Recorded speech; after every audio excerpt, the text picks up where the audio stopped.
And the government didn't bother them, so they were all making money. They were doing very well. A boom in buying had driven up stock prices. Suddenly, in October of 1929, investors started cashing in their overpriced stock. A panic of selling started. On October 29, 1929, it was obvious from the opening bell that things were wildly amiss. At 9:30, there was a rumble on the floor.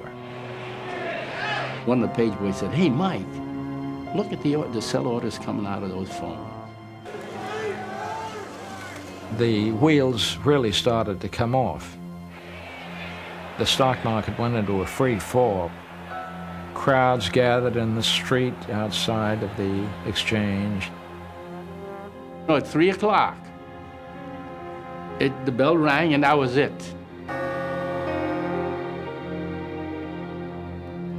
More than $30 billion in paper value simply vanished that day as the stock market crashed. The famous word, the crash. Overnight, it was like bombs fell.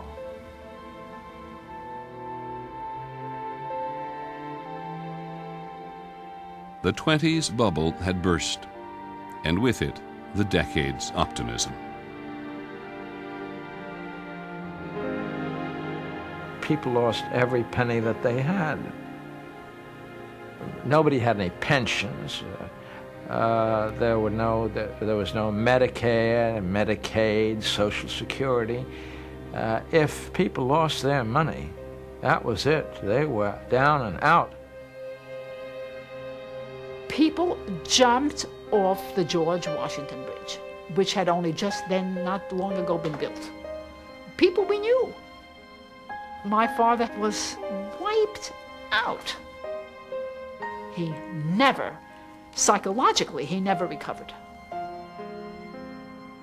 In 29, I lost $1 million. What do? It's the same story. Wash your face and hands and comb your hair and start all over again. But as people would find out in the decade to come, a decade as different from the 20s as night is from day. Starting over was not going to be so easy. America, along with much of the world, faced the Great Depression. That's on the next episode of The Century, America's Time. I'm Peter.